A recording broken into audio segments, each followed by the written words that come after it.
Welcome everyone to this special webinar jointly hosted by the Institute for Innovation and Prosecution at John Jay College and the Prosecutors Alliance. I'm Rachel Marshall, the Executive Director of the IIP. The IIP provides a national platform to bring together prosecutors, policy experts, and the communities they serve to promote data-driven strategies, cutting-edge scholarship, and innovative thinking. We at the IIP recently concluded a multi-year project called the State Attorneys General Police Oversight and Accountability Network, which convened state attorneys general from across the country, along with policing experts, academics, loved ones of those lost to police violence, and community advocates to focus on the role that state attorneys general can play in police accountability. We recently published a series of 4 papers to guide attorneys general in this work, including through conducting pattern or practice investigations, engaging communities, as well as the topic of today's webinar, most importantly, prosecuting individual officers for misconduct. And we'll put the link to that paper in the chat. Today, we're excited to welcome you all to our conversation on how to successfully prosecute police officers who commit misconduct. And we are delighted to bring in the expertise of the Prosecutors Alliance, who've been working with prosecutors across the country on prosecuting police violence cases. We know that this issue is more urgent than ever, and that the tragic murder of George Floyd reignited a national movement for police reforms, but did not lead to the end of police violence. Last year, more people were killed by police violence than in any other year in the past decade. Police accountability remains elusive, with prosecutions and convictions against officers exceedingly rare. Too often, prosecutors at both the state and local levels are reluctant to bring charges and try officers who've inflicted criminal harms. Our webinar's esteemed presenters today are going to be providing comprehensive strategies and tools for how attorneys general and local prosecutors can effectively approach, work through, and try cases against police officers. I'm going to briefly introduce our panelists today, and then I will turn it over to our moderator, Christine DeBerry, the founder and executive director of the Prosecutors Alliance. First, I'm delighted to welcome Minnesota Attorney General Keith Ellison. Attorney General Ellison has served as Minnesota's Attorney General since 2019. He was the lead prosecutor in the matter of the May 2020 death of George Floyd in Minneapolis and led the team that successfully convicted former Minneapolis police officer Derek Chauvin on a charge of second-degree murder, which resulted in the longest sentence of any police officer for killing a civilian while on duty in Minnesota. Attorney General Ellison also led the team that successfully prosecuted former Brooklyn Center police officer Kimberly Potter on a charge of first and second-degree manslaughter in the matter of the April 2021 death of Daunte Wright. He played a key role, I should mention, in the IIP's State Attorneys General Police Oversight and Accountability Network, including on our paper on prosecuting police. So welcome, Attorney General Ellison. Next, I'm happy to welcome Professor Seth Stoughton from the University of South Carolina School of Law, where he's the faculty director of the Excellence in Policing and Public Safety program, as well as a professor. Seth has served as an expert in a number of high-profile police cases, including testifying in the criminal prosecutions of Derek Chauvin and Kim Potter. He has testified for and against officers in both criminal and civil cases and provided independent investigation and review of use of force incidents. Seth's scholarship on policing has been published widely in numerous journals, and he is the principal co-author of Evaluating Police Uses of Force, published in 2020 by NYU Press. Prior to attending law school, Seth served as an officer with the Tallahassee Police Department and spent 3 years as an investigator in the Florida Department of Education's Office of Inspector General. Welcome, Seth. Next, I am thrilled to welcome Michelle Monterrosa, who's the sister of Sean Monterrosa and the co-founder of the Sean Monterrosa Project.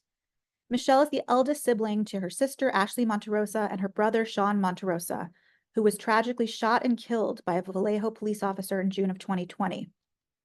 Since her brother's death, Michelle has fought tirelessly to bring justice and national awareness to her brother's case, vowing that her family will be the last one impacted by the Vallejo Police Department. Michelle has dedicated herself to advocating for reform within the Vallejo Police Department, and as a trauma-informed advocate, she recognizes the profound impact of violence on individuals and communities, guiding her approach to supporting survivors and driving systemic change.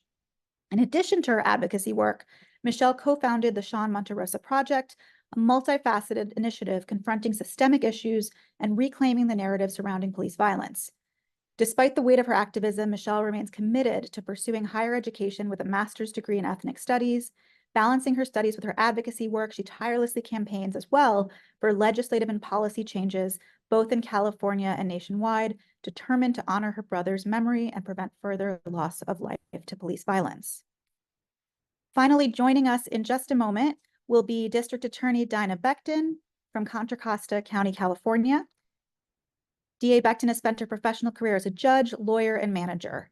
In 2017, she was sworn in as the 25th District Attorney for Contra Costa County. Following her appointment from the Board of Supervisors, she was then elected to the position in June 2018.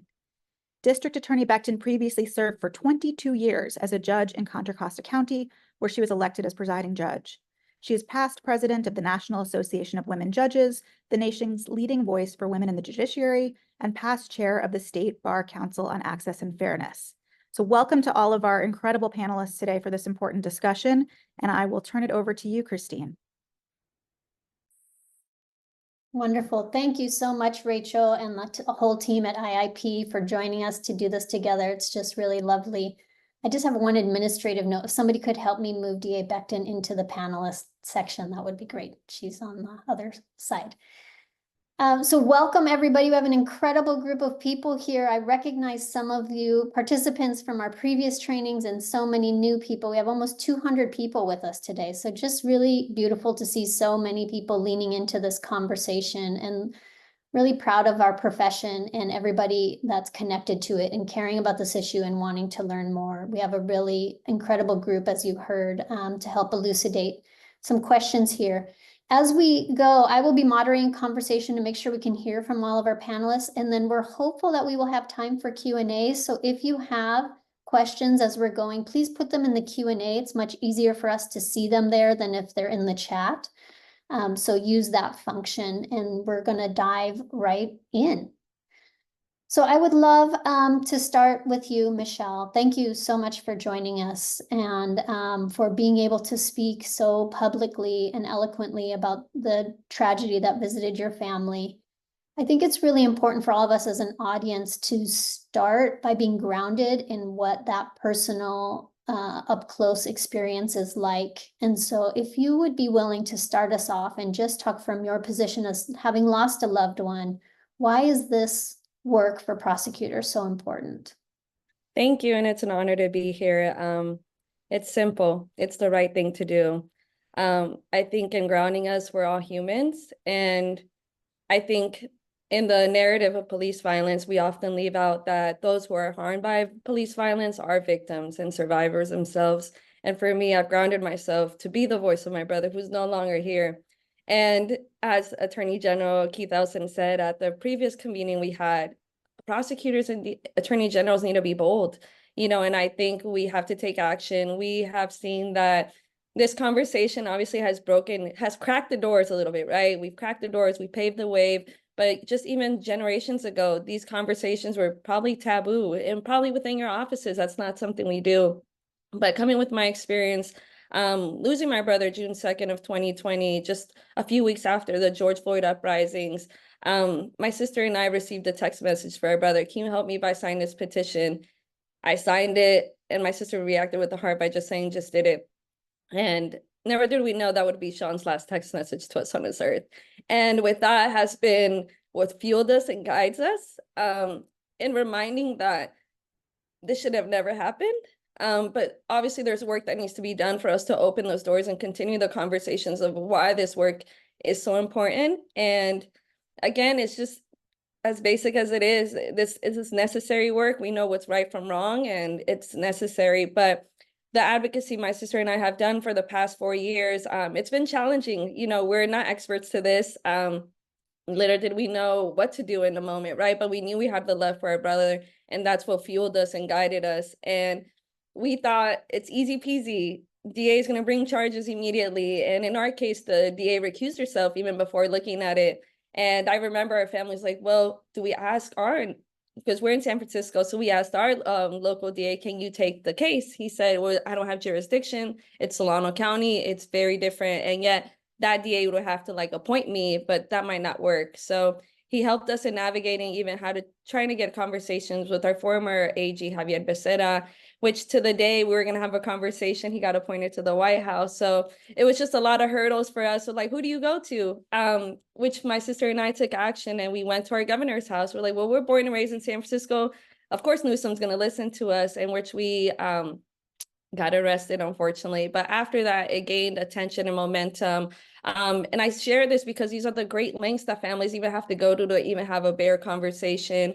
But through our advocacy and awareness and bringing attention nationally, that this happened in Vallejo, California, not far from San Francisco. And eventually, Attorney General Rob Bonta did take on Sean's case, and which it took a long time, and it didn't come to the conclusion we thought would have. And I know I'm kind of jumping to the next question, and why it's, we understand these cases are very difficult, and it's really challenging for prosecutors and attorney generals and to win a case, right? There's so many barriers, there's so many enforcements from the police unions and stuff, and retaliation from those who want to do change within. And my advice, no matter what, is to even just try the case. Just even try. Just tell the family, I'm gonna look into it. That, just even saying that brings so much hope.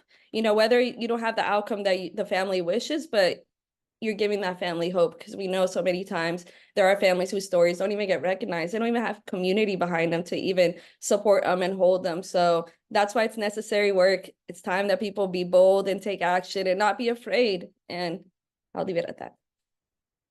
Beautiful. Thank you so much, Michelle. Really, I know it cannot be easy to keep revisiting it and sharing that pain. So we're grateful for your presence and your tenderness about that. AG Ellison, I'd love to have you chime in on this question of why does it matter? Why prosecutors and states attorney generals and others with authority should step in on matters of police accountability, a different bent than sometimes what we think our work is as prosecutors. Can you talk to us about that?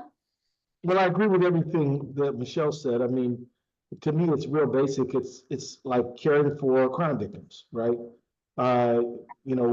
George Floyd's family and the Monterrosa family were crime victims. It is normal for prosecutors to have that kind of engagement because we care about people. We want to protect people. So everything she said, I agree with. But I'll add on a few other things. One is public safety. Because if you want a safe community, you need a good relationship between police and community.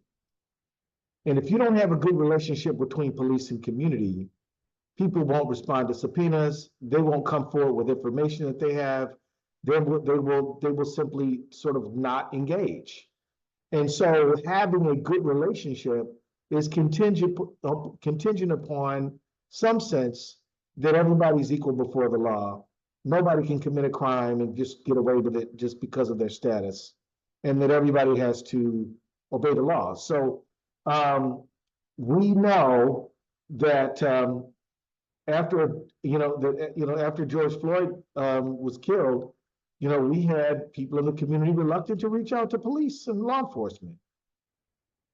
We had another phenomenon that was going on, where some police were reluctant to come forward and do their job because they thought they would be in trouble. But I'm like, look, as long as you don't stand on somebody's neck for 10 minutes, you're probably going to be all right. I mean, that's not exactly true, but for them to say they didn't want to do their job because of the Floyd prosecution never washed with me. I would submit to you that Derek Chauvin did a tremendous he caused a lot of harm in public safety because now neighbors will be reluctant to come forward because of what he did. Let me also say, for the good cops, I've met some of the finest people I've ever had a chance to know are members of the police department. Do they really deserve to have to work next to somebody who thinks they're tough or doesn't want to abide by the law and thinks that whatever they do, that they're never going to be held accountable for it? For the officers who contact me and say, thank you for doing your work, because we got to live with these people every day. We got to work with these people. And some of them you don't want to work with. I'll wrap up with one quick story about good cops. There's a woman named Carrie L. Horn. She was a police officer in Buffalo. And she and her partner went into a call and responded to a call. She arrested her person, cuffed him, and walked him out of the house. She noticed that her partner was still in the house, so she goes back in to see what's going on. And her partner was bashing this cuffed guy in the head with his fist. She says, "Hey, you can't do that." And then he won't stop, so she kind of intervenes. He punches her. The officer punches her. She punches him back, and other officers have to separate them. Then she says, you're going to be in trouble. You were abusing somebody you couldn't find, and you assaulted me. You're going to be in a lot of trouble. Somebody was in trouble, all right. Her. And it took her 20 years to get her pension restored and everything else like that. Meanwhile, the officer who did this was charged by the United States Department of Justice for abusing persons confined because this guy used unreasonable, unconstitutional force on some teenagers when he beat them up. So if they would have just listened to Officer Horn, maybe this officer would avoid prison. Maybe, who knows?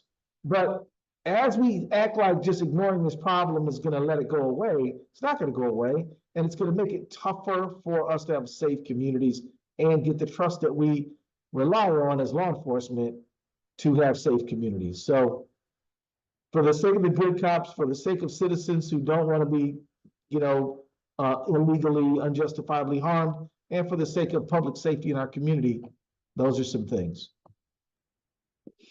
Thank you so much.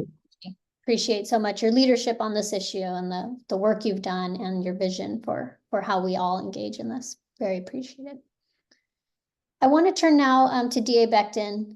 Thank you for being with us. And I wonder if you might be able, for our audience, most of whom are prosecutors, just to kind of talk about some of the challenges that exist when we're investigating cases of police misconduct. We're obviously often working with local police agencies on that. And what have you seen? I know that your office had a prosecution that resulted in a conviction in the last couple of years. And so love to learn from your experience of what went well and what were some of the challenges in that investigative phase. You're on mute. Don't know why we still do that, but good afternoon, everyone, and great to be here. And you're right, our office did undertake and have a successful prosecution in recent years of an officer who took the life of a mentally ill, unarmed man. But getting there was another thing. And I think there are lots of challenges in the investigation of the cases. The first thing that I want to start with, though, is having a process. Getting to the place where you have a consistent and organized process can be a challenge. In Contra Costa County, we work with 25 law enforcement agencies and 19 cities. And that actually kind of gave us an advantage because back in the 1980s, our police chiefs and other agency chiefs came together and all entered into a protocol about how these investigations would be handled, and actually establishing the district attorney's office as the lead in terms of these investigations, especially when there was a fatality. So when I came on board, one of the first things that I noticed is that we did not have any accountability for the work that we were doing. We were going out and we were conducting investigations, but there were no reports. There was no accountability, no transparency about the work that we were doing.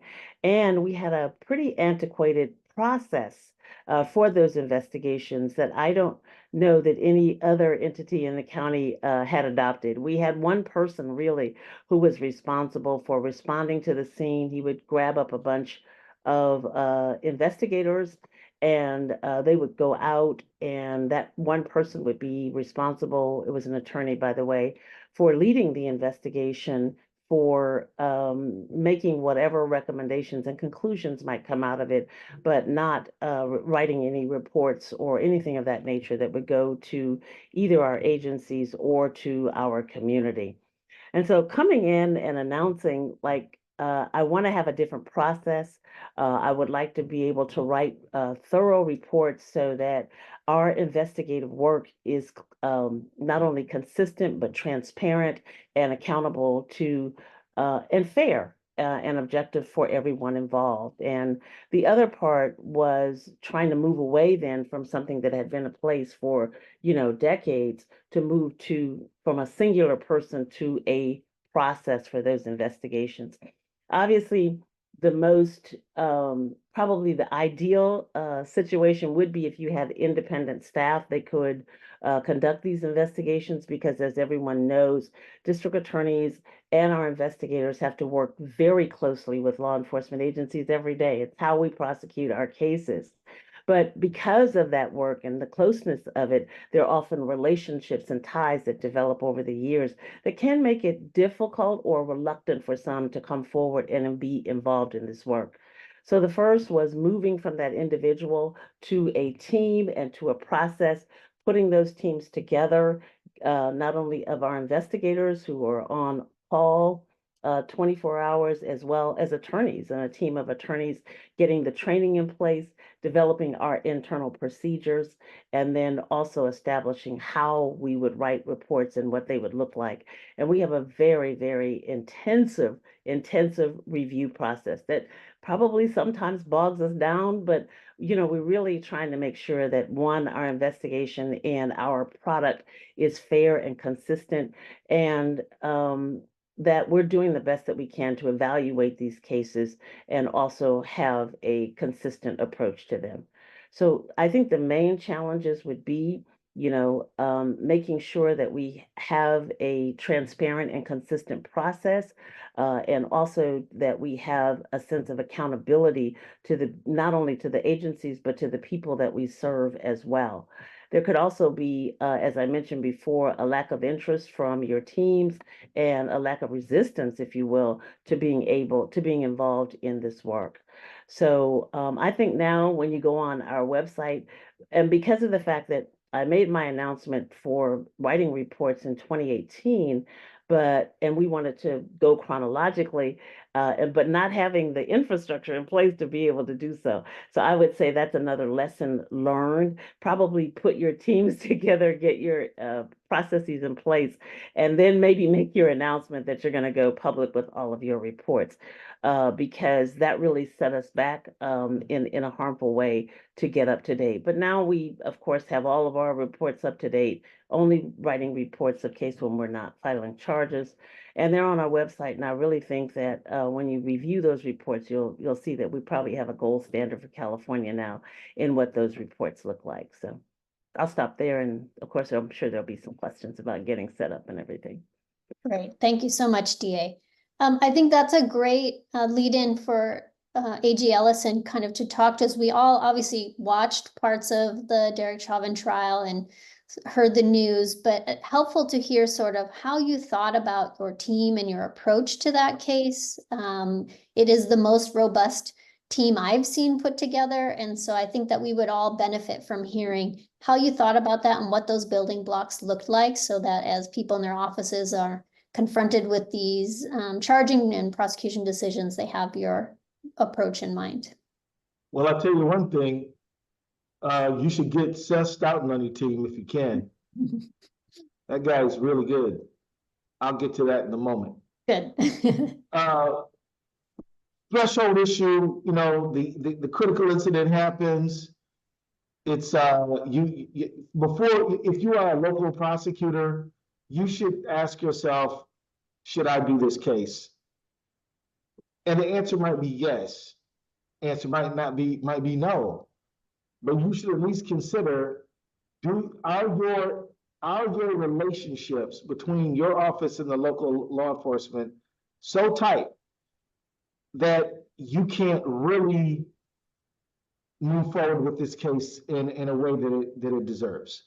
I don't have the answer to that question. I just think a thoughtful prosecutor should ask the question.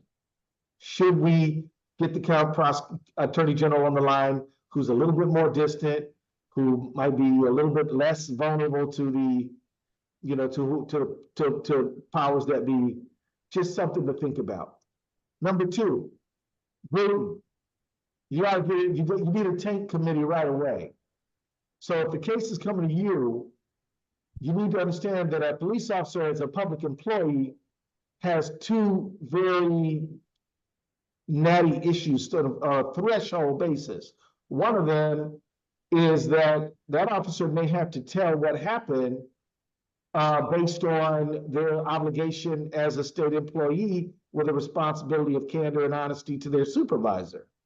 On the other hand, if they're going to be a criminal defendant, they have a confrontational clause right. You may get evidence suppressed if you trample through this problem. It's a serious problem, and you need to deal with it up front.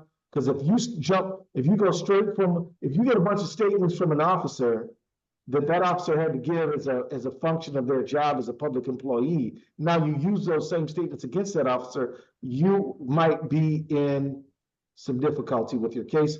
Get at what we call a taint committee, where an objective part of your office go through and says what here might have me brutal and impacted, and then they pass it on to you if they are sure that it's not. So that's an issue. I would say, you're discovering an independent investigation, very critical. Make sure that, that you're, as a prosecutor, that you're, part of the process. You know what you need to prove your case. I would say from a thematic standpoint, I always remember as a prosecutor, you're not prosecuting the police. You're prosecuting an individual who committed a crime. The activist community might want you to prosecute the police. You got to tell them that's not your job. Mhm. That might be the DOJ, the pattern and practice case. That might be somebody else's job. I'm not saying it's not someone's job, but I'm saying it cannot be your job. You have to prove the elements beyond a reasonable doubt to this jury. And so one of the things we decided from the beginning is we were not going to be prosecuting the police. We're going to be uplifting the badge. We're going to take the badge and polish it off from what that officer who did not live up to that badge did. It's a small badge, but it carries a lot of weight. And it's our job to make sure that this badge is respected and this officer didn't live up to their responsibility. Just moving on quickly, I would say you should get one person or two to just monitor the press.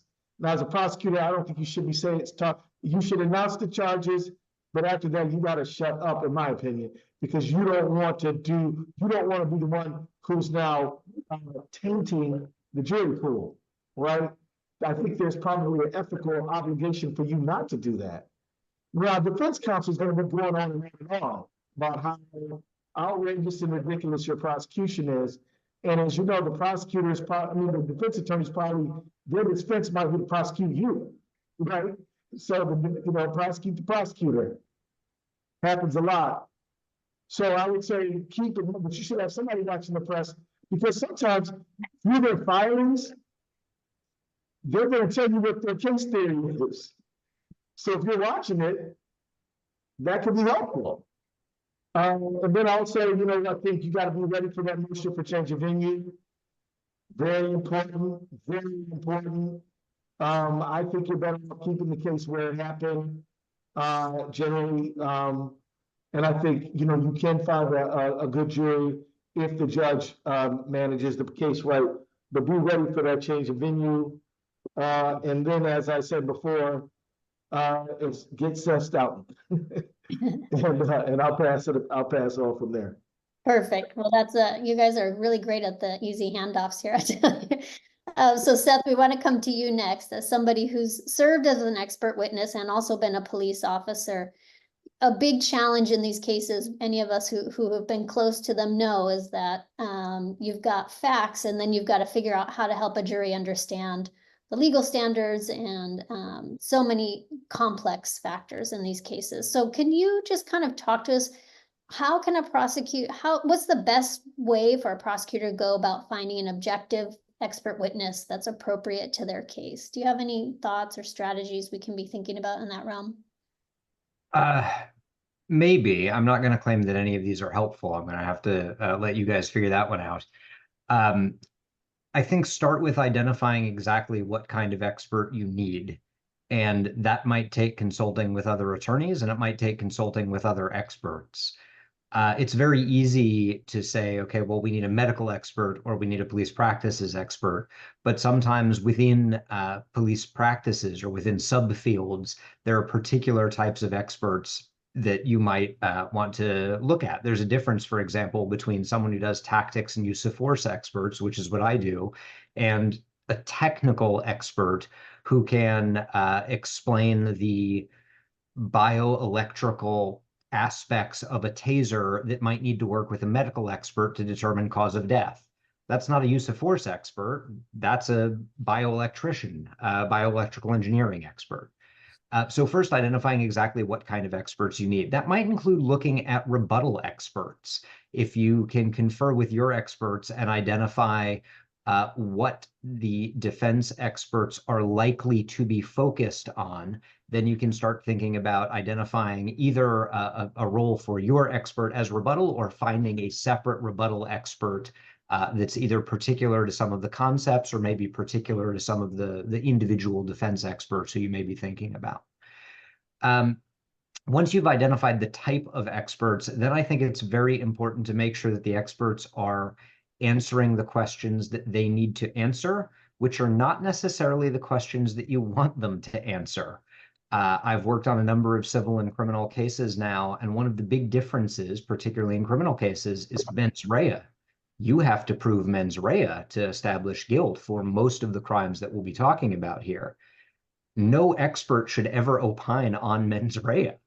A number of them will, and you're certainly going to want evidence to support mens rea, but I think it's far afield to have an expert say, and I've seen it on both sides in civil and criminal prosecutions, the officer did this thing because of this reason.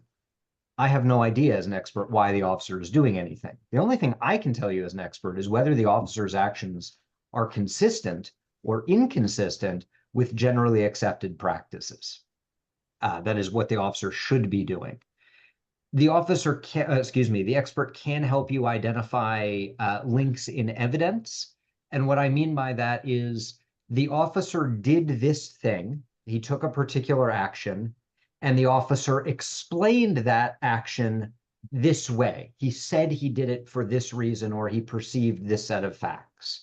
Your expert might be able to help you say, okay, well, if you accept what the officer is saying as true, the officer's actions are not consistent with what I would expect given that ground truth, right? Given that background set of facts. Let me give you a slightly more specific example.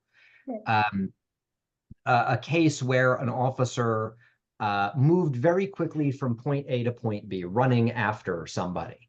And the officer's statement was, I believe that person was still armed.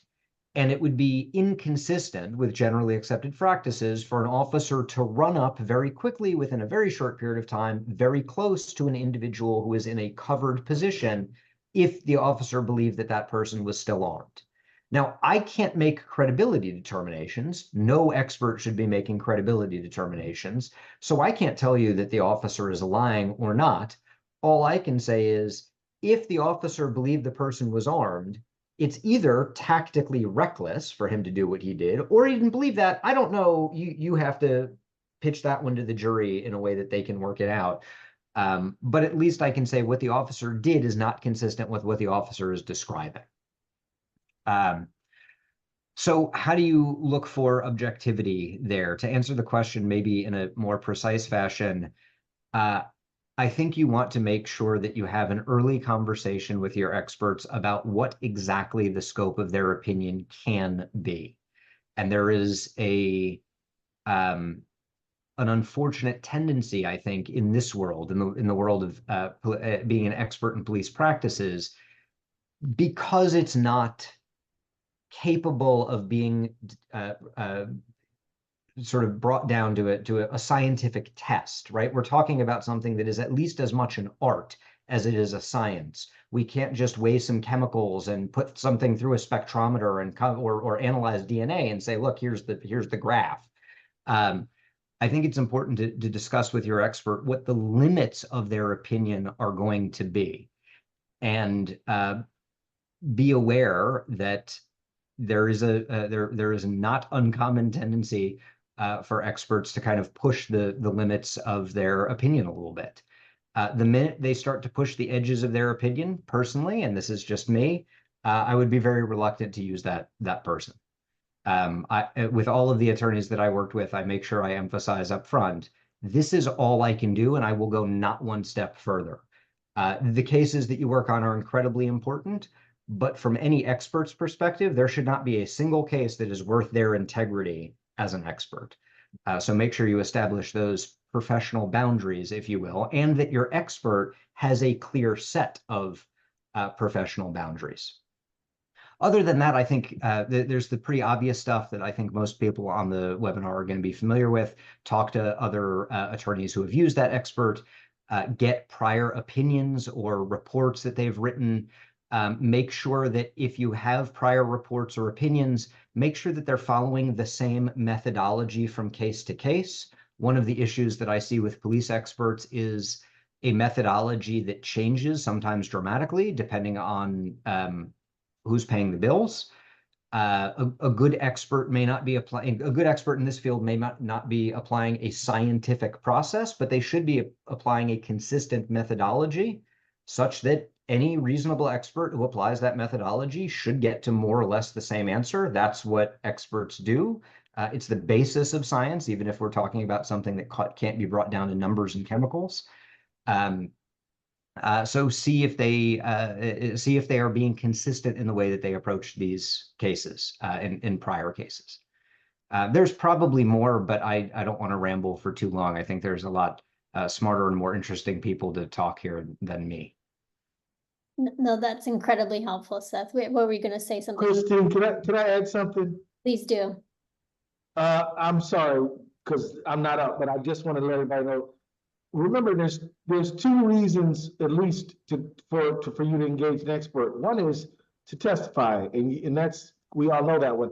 But the other is to talk to them before, just what is going on here, and that is very important too. And it's just as important for your expert to tell you, I can't tell you that exceeds my expertise. By the way, that exceeds everybody's expertise, as it is to get them to say something you think helps you prove one of your elements. So I would just say, remember that expert is more than just a witness. That expert is an expert, and it's important to keep that in mind. The other thing I would say is that preliminarily, while you're trying to figure out which expert you want, remember that the expert, that you're probably going to have to disclose what that expert says. That's a material statement. You know, you're going to have to disclose that stuff. So you want to be careful that you know the expert, a little bit about that expert, and what you want them to, what point you want to help them, you want to ask them to help you prove before you engage, because that will be discoverable, and you will be in a Brody problem if you don't turn it over. So I would just say, approach your expert with a lot of care on the front end. And then I would also say, it's not just, you don't want to just have a smart expert. You want to have an expert who's well-spoken. And as you all just saw, you know, Seth is very, very well-spoken, and he's very good at explaining complicated topics to jurors who are not experts. So you want somebody who's both who knows their stuff, but who also can explain it well. Very important. And somebody who can withstand cross-examination is not going to get all rattled up. And the best way to get rattled on cross is to get out over your skis, talking about stuff you don't really know what you're talking about, or is beyond your expertise. I'll be quiet. So true. DA Becton, anything you want to add to this question of like evaluating experts, and how you made the decision of who to bring in if you did bring somebody in on your cases? Well, I think both Seth and Keith have just really made some good points. I think the other part of it, in terms of that analysis of whether or not you're going to use an expert, especially as it relates to use of force, sometimes even though you may consult with an expert, especially to help you with the evaluation of the case, and I'm really sort of getting into some of the challenges that we've actually seen in some of our trials. the thing about calling an expert is sometimes the other side, the defense calls an expert as well, and they have a different opinion. And so you got one opinion from your expert, you got a completely different opinion from the defense expert. And then really and truly, you're getting into a battle of the experts. And now we're running right into, as Ellison mentioned earlier, we have a standard of proof, right, which is beyond a reasonable doubt. And so we're just placing ourselves squarely into that arena to have a question as to whether or not the jurors have doubts. Sometimes, depending on your case and the facts, and sometimes, especially if you're going to get into that kind of battle, it may be better sometimes as your part of your evaluation to just argue the facts and the evidence, as opposed to calling in those experts who might be dueling. Christine, can I offer one more Please. thought there? Absolutely. In these cases, in police cases particularly, and especially in fatal officer-involved shootings, there is often a lack of clear evidence. We might have body camera video, but often it's he said, right? The officer is describing one thing, the victim is describing something entirely different. Or in a fatal shooting, it might be he said and he's dead, right? So the best we have is officer versus body-worn camera footage and other forensic evidence. Frequently, that puts the expert in the position of having to deal with ambiguous evidence that could be this or that. Maybe the person was pulling away, maybe they weren't. Maybe they were reaching for their waistband, maybe there weren't. There's inconclusive evidence. I would suggest that one way of establishing that you are working with an objective expert is asking them how they deal with those situations. A lot of experts will say, well, I look at the evidence and I say, here it is. Here's what I think happened. And in my view, at least, that's the wrong way to go about it. I have the folks that I learned from and that I respect most in this field tend to bifurcate opinions. So I'll say, I don't know what the evidence is. I don't know whether he pulled away or not. There is some evidence indicating that he did. And here's the officer's statement. There's some evidence indicating that he didn't. It's the victim's statement or it's a witness's statement. I have two opinions there because there is a material dispute of the facts. If you believe these facts, here is my opinion. And if you believe those facts, I might have an entirely different opinion. That's helpful in a way because it helps establish your expert's objectivity. I acknowledge that it can be a risk because you might be in a situation where opposing counsel is able to turn your expert into their expert. But that's exactly what DA Becton is talking about, I think, when she says it is a battle of the facts there, right? Argue the facts, and an expert who approaches that objectively can still support your ultimate argument. Really, there's so many more questions I have, but I am going to try to refrain from asking them all so that we can reserve some time because I know our attendees will have many. I think what I'll do now is I want to just pivot off of experts. I expect we'll get a lot of questions in this round. And just wanted to come back to this question of like, AG Ellison mentioned kind of think about the media. These cases are not your average case. There's going to be a lot of questions coming to you and a lot of public attention. How, both AG Ellison and DA Becton, do you think about working with a family, if there's a victim that has survived the incident, but for certain in every case, the family members, in preparing them for navigating the experience of having their loved one talked about in the media and having, a very public trial for the harm that came to the person they loved?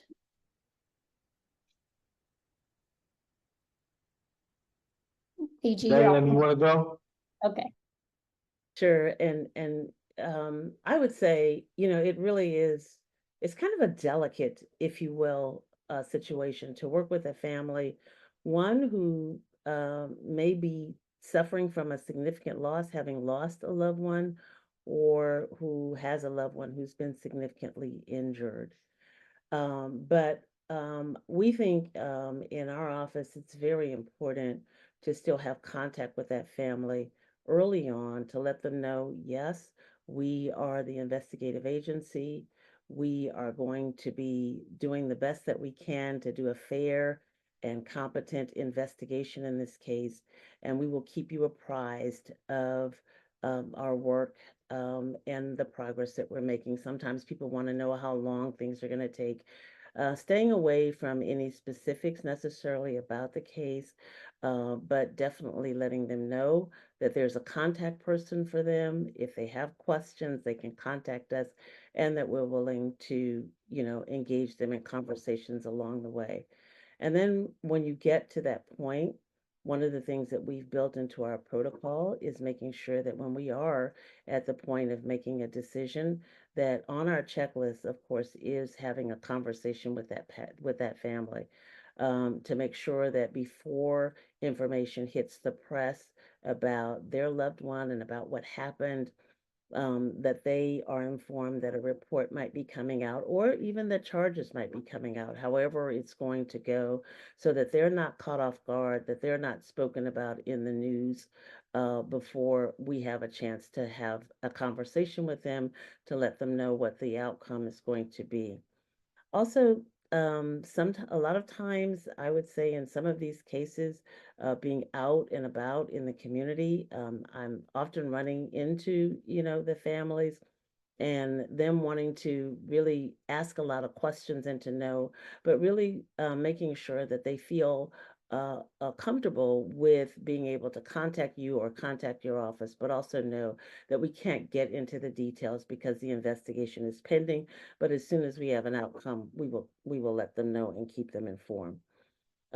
Same thing, when we are working with, especially family members who might be witnesses, making sure again that they have a contact within our office, an advocate assigned to them, making sure they have all the resources that we are able to provide or referrals that we're able to provide so that they feel heard and seen and valued in the process. And making sure as well, I think A.G. Ellison mentioned this early on, and that was your statements to the press are so, so important. If you have a charging decision or if you're not going to be filing, especially with the charging decision though, making your decision known, having that press conference, and then keeping your mouth shut, because you don't want to taint the evidence, and you certainly don't want to give expectations or hopes that the case is going to go one way or another. And so that's another important point. But anytime there's going to be anything said in the public arena, I think it's always important for us to reach out to those families to let them know. And if we're having a press conference, to invite them and allow them to be there so that they know that they're heard and valued as well. Yeah, I don't have a lot to add. I think that everything that Donna said is spot on. I would say that just, we all have the team. There's a team that we'll be developing, and one of the members of your team is going to be your victim witness advocate, and they're a very important member of that team. And if you are the elected or the appointed prosecutor, everybody's going to want to talk to you. So you should make yourself available, but you should also tell them this victim witness advocate you will be able to talk to them when you need to. But it might take me a bit to get to you, but here's a person I'm assigning, and they will be available. And you want a solid victim witness advocate who will contact people even when they're not called. I just wanted to see how you're doing. No, that is important. We live in a system of prosecution where I don't care if you're talking about a officer involved death case or not. I think as a system, we don't do enough for victims. And we can start by just making sure they know what's going on. If they disagree with the decision we're making, we should give them a chance to talk us out of it. I'm serious. Part of your job is to get yelled at as a public official, and that means, and then you should make a promise to yourself and make it an office policy that victims don't find out about a critical decision in the press. You call them and you tell them. you know, and they can, and they may like what you're doing, they may not like what you're doing. And I'm gonna tell you, I've had both, and I'm sure that any prosecutor's been doing this has had both. But you should make a promise to yourself, to your office, and to them that they're not gonna find out about critical decisions in the press. I would, if you have a case that has a high enough profile and is gonna be in the news, you should have somebody who's watching all of the media in that case. Not that you're trying to impact the media, but you wanna know what they're saying. And as I said, you can get some gems. If you've ever wondered, what's the defense theory gonna be? They're probably going to tell you in the press, because defense counsel is notorious for going on and on about the outrageous outrage that's going on with the prosecution of their client. And so, you know, important to keep in mind. Also, I want to tell everybody, I did misspeak before. I mentioned Bruton issues. I meant Garrity issues. So just so you know, I want to correct that. Garrity, not Bruton, although Bruton's important too, if you have more than one co-defendant involved. So, but they all have to do with the keeping care of those statements from the public employee who might end up being prosecuted. You want to make sure that you have a committee to screen those statements before they get to your actual prosecution team. I will tell you that, you know, in the Floyd case and in the Potter case, we were keeping tabs on tweets, social media of all kinds, comments the defense counsel was making. We're just watching what they were saying. And they did tell us what exactly they were going to say. They told us what their cross-examination was going to be. And yes, they did attack the victim, George Floyd, and other victims, because I've done a lot of police cases nowadays, you know, since then. And we can, and you can, and it's important for you to always say, I'm going to bring a motion, you know, to make you stop talking all this talk about the victim, because the jury will be drawn from the pool. Now, most judges are going to be reluctant to grant that motion because it involves the First Amendment. But if you bring the motion that they're making a bunch of statements impacting jury perception, they're literally trying to create their change of venue by blabbing on about the evidence in a pretrial way. So that's a motion you might want to consider if it's just gotten to a very bad extreme. But they're going to say your client was a criminal, your client somehow deserved what they were doing. Whatever, they're going to put it out there, but you should bring it up to the judge. Your Honor, we want to try this case to the jury, and the jury is hearing all this. Could you please advise counsel to be more careful? And the judge would probably say, be more careful. But if they keep doing it and it looks like a strategy, you might want to bring a motion. And again, don't be surprised if you don't get that motion, but you should at least consider bringing it if you think defense counsel is trying to tank the jury pool. Great point. All right, I'm going to give Michelle the last word here, and then I want to save a few minutes for questions. So anyone that put a question in the chat, please move it to the Q&A box so that we can actually see it, because we can't keep track of there've been a lot of chats, and so I can't find them in there. So Michelle, last words for the group here today. Again, as I said in the beginning, just be bold, don't be afraid. It's, you know, from 4 years from when I lost my brother, we've seen an increase in just police misconduct, police violence, and unjust killings, right? Just a week ago, or not even a week ago, just a few days, our page, the Justice for Sean, is always getting tagged from other cases that I haven't gotten attention. There's no media paying attention. This is happening. How do I navigate? Who do I go to? You know, and I'm not an expert, but I have my experience of what I had to navigate and all the, I would say somewhat barriers, right?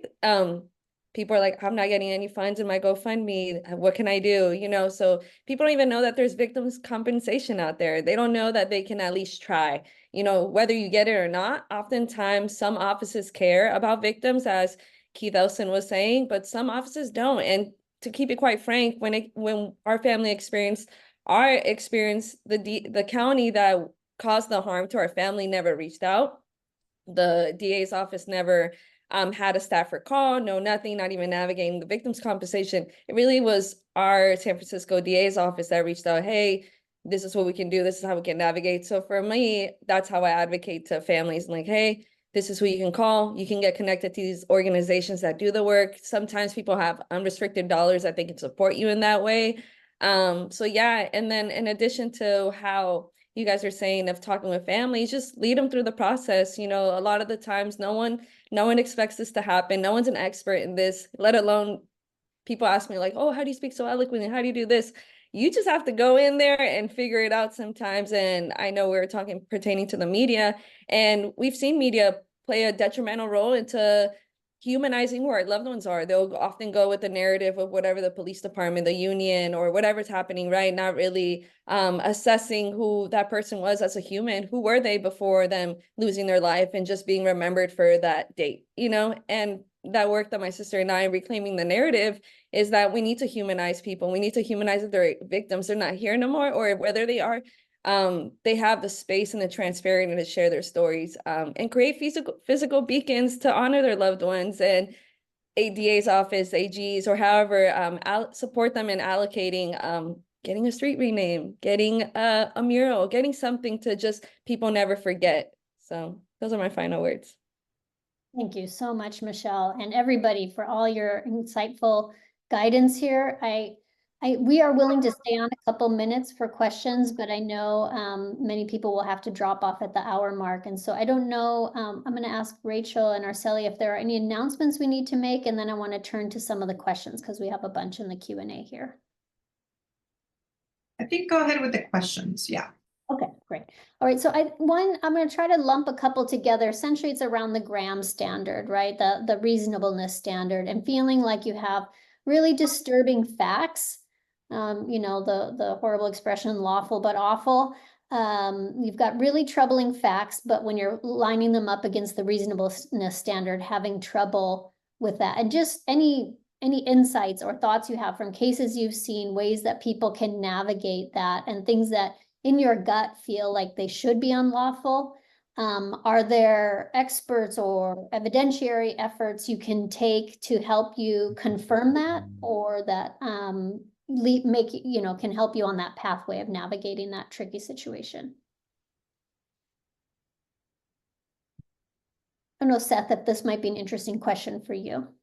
Sure. Yeah, unfortunately, I see this one a lot. So when I'm looking at a case as an expert, I'm looking at every decision in the decision tree that led to the ultimate use of force. The officer, the information that preceded the officer's involvement. What was the dispatcher or call taker told? What information did the dispatcher provide to the officer? How did the officer approach? How was the interaction leading up to the use of force? How were the tactics? I do that because that's my job. My job is to review all of the police practices that impacted that ultimate decision.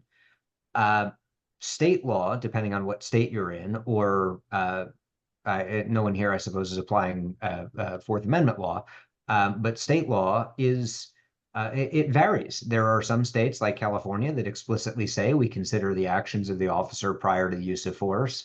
Other states are not clear in statute, but case law takes what's referred to as the final frame approach. So it doesn't matter if the officer is tactically reckless, even egregiously so. I think that's a matter of knowing what your state law is.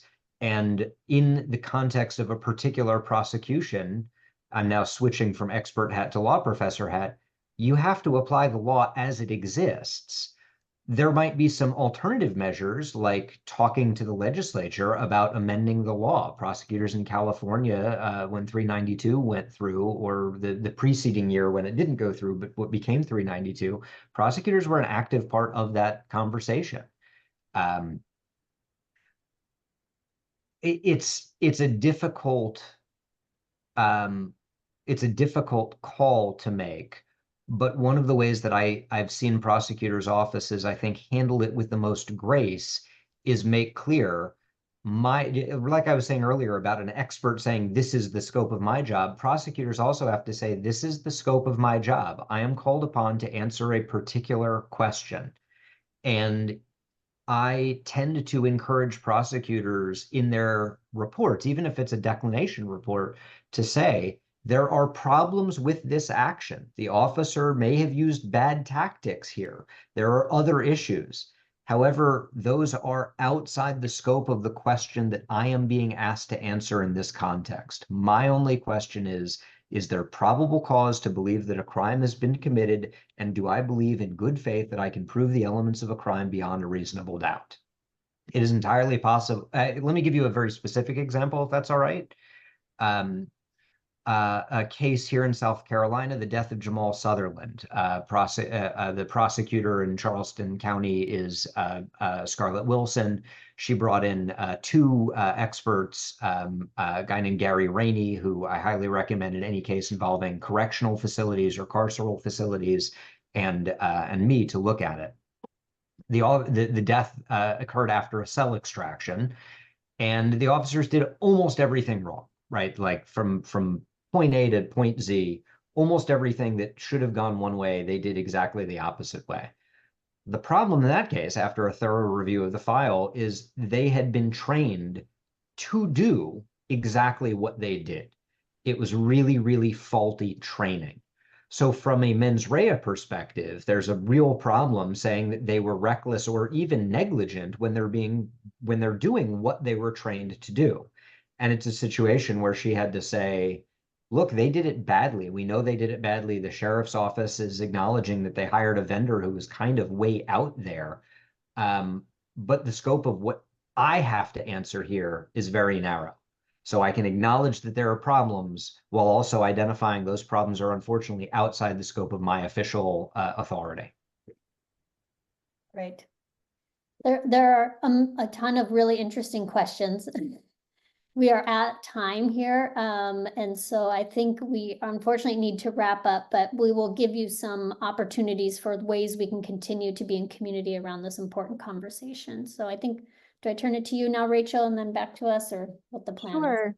Well, I was just going to thank everybody for coming today, and I really want to thank the Prosecutors Alliance as well for co-hosting today's event with the IIP.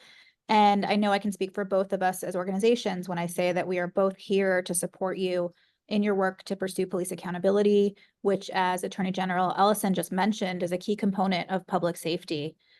We will be sending a link to the recording as well as links to the IIP's Police Accountability Paper Series.